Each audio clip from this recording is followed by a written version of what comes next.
श्री महालक्ष्मी व्रत सुख, शांती, धन, संपत्ती व श्री महालक्ष्मीची कृपा मिळविण्यासाठी करावयाचे आहे.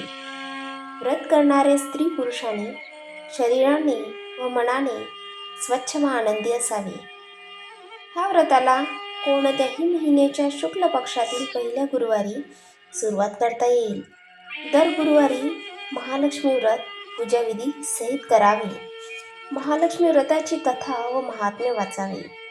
तर चला मग आज आपण आता महालक्ष्मी व्रताची कथा सुरू करूया. श्री महालक्ष्मीची व्रत कथा. गुरुवारची कहाणी. ऐकावी भक्तांनो. श्री महालक्ष्मीची व्रताची कथा. गुरुवारची कहाणी. ही कहाणी वाचल्याने किंवा ऐकल्याने दुःख, दारिद्र्य दूर होतं. श्री महालक्ष्मीच्या कृपेने सुख, समृद्धी, ऐश्वर्य, वैभव प्राप्त होते. मनाची इच्छा पूर्ण होते. श्री महालक्ष्मीची नावे अनेक आहेत. सर्व भूतांच्या ठिकाणी ती छाया, शक्ती, तृष्णा, शांती, शाती, लज्जा, शांती, श्रद्धा, कांती, वृत्ती, स्मृती, दया, तुष्टी, माता, अधिष्ठात्री व लक्ष्मी अशा रूपांनी राहते. तिला नमस्कार असो. कैलासावर पार्वती, क्षीरसमुद्रात सिंधुकन्या, स्वर्गात महालक्ष्मी, भूलोकी लक्ष्मी, ब्रह्मलोकी सावित्री, गोलोकी राधिका, वृंदावनी रासेश्वरी, चंद्रनवनी चंद्रा, चंपकवनी गिरिजा, पद्मवनी पद्मा, मालतीवनी मालती, कुंदवनी कुंददंती, केतकीवनी सुशीला, कादंबवनी कादंबमाला, राजप्रसादी राजलक्ष्मी, घरोघरी गृहलक्ष्मी अशा विविध नावांनी श्री महालक्ष्मी ओळखली जाते. अशा सर्वांच्या परिचयाच्या व सर्वांभूती असलेल्या श्री महालक्ष्मीची ही कहाणी आहे. द्वापार युगात भारतभूमीतील सौराष्ट्र देशात भद्रश्रवा नावाचा राजा राज्य करी. तो पराक्रमी होता. 4 वेद, 6 शास्त्रे, 18 पुराणे ह्यांचे सम्यक ज्ञान त्याला होते. त्याला सुरचंद्रिका नावाची राणी होती. राणी देखणी, सुलक्षणी व पतिव्रता होती. त्या दोघांना 7 पुत्र व त्यांच्या पाठीवर एक कन्या झाली. कन्येचे नाव ठेवले होते शांबाला. एकदा महालक्ष्मीच्या मनात आले आपण त्या राजाच्या राजप्रसादी राहावी. त्यामुळे राजा अधिक सुखी होईल व प्रजेला अधिक सुख देईल. गरिबाकडे राहिले तर ते सारी संपत्ती स्वतःचाच खर्च करील. म्हणून महालक्ष्मीने वृद्ध ब्राह्मण स्त्रीचे रूप घेतले व ती काठी टेकत सुरचंद्रिका राणीच्या महालासमोर उभी राहिली. म्हातारी असली तरी ती तेजस्वी दिसत होती. तिला पाहताच एक दासी पुढे आली. दासीने वृद्ध ब्राह्मणीची विचारपूस केली.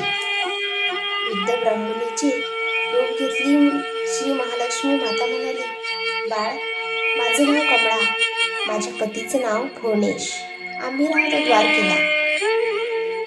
तुमची राणी पूर्वजन्मी एका वैश्याची पत्नी होती. तो वैश्य फार दरिद्री होता.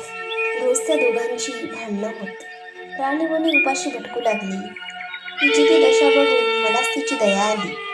धनसंपत्ती, सुख व समृद्धी देणाऱ्या श्री महालक्ष्मी व्रताची मी तिला माहिती सांगितली.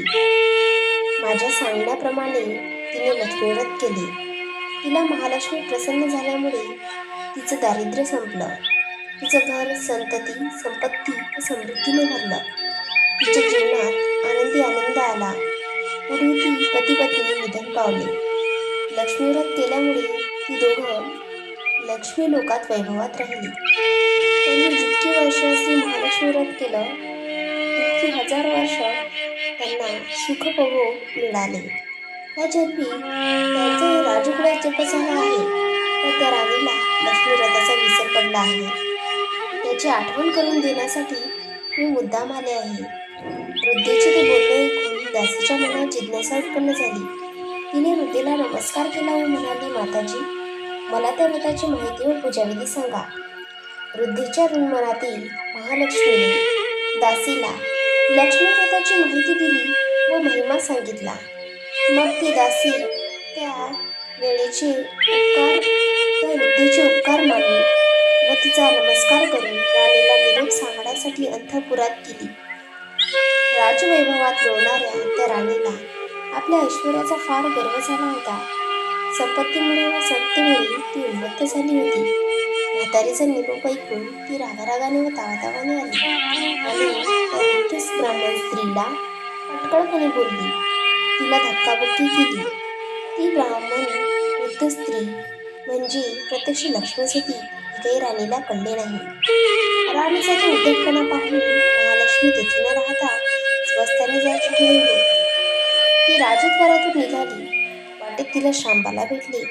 श्यामबालेला सगळी हकीकत कळली. तिने त्या वृद्ध ब्राह्मणीची क्षमा मागितली. तेव्हा महालक्ष्मीला तिची दया आली. तिने श्यामबालेला लक्ष्मी व्रताची माहिती सांगितली. तो दिवस होता मार्गशीर्ष महिन्यातील पहिला गुरुवार. राजकन्येने महालक्ष्मीचे व्रत सांगितल्याप्रमाणे भावभक्तीने केले.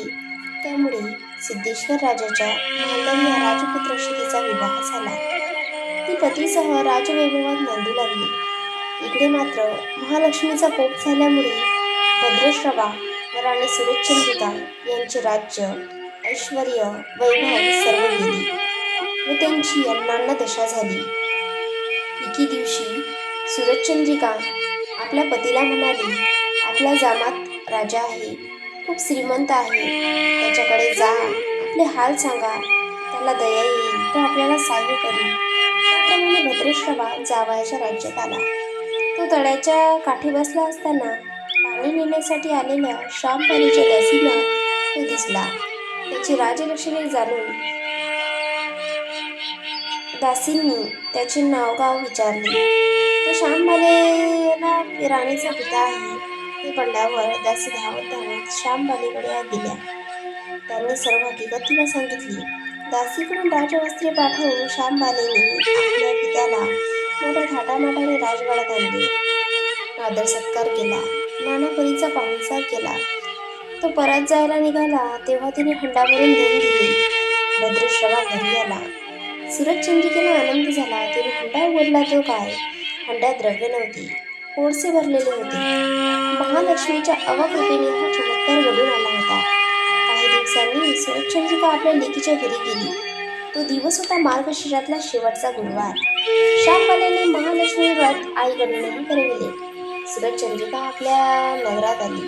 तिने लक्ष्मी व्रत केले व म्हणून पूर्वीचे राज ऐश्वर्य तिला प्राप्त झाले. पुढे काही दिवसांनी श्यामबाला माहेरी आली. परंतु बापाला कोळसे व आपल्याला काही दिले नाही हा राग सुरचंद्रिका राणीच्या पोटात खदखदत होता. म्हणून श्यामबालेला कोणी विचारले नाही. तिचा एक प्रकारे अपमानच झाला.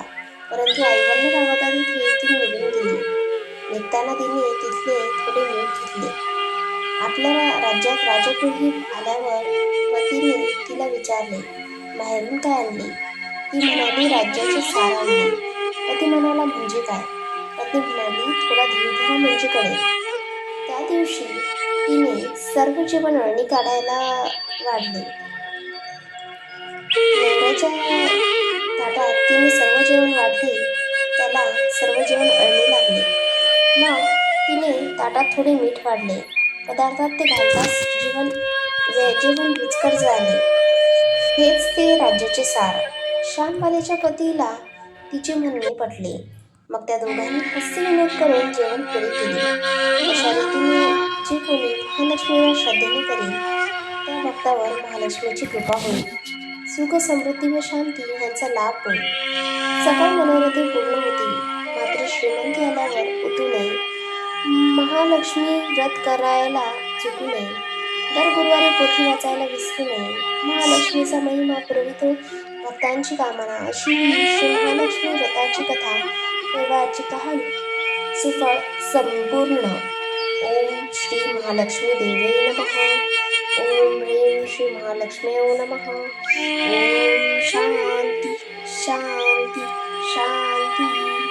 श्री महालक्ष्मी देवतार्पणमस्तु.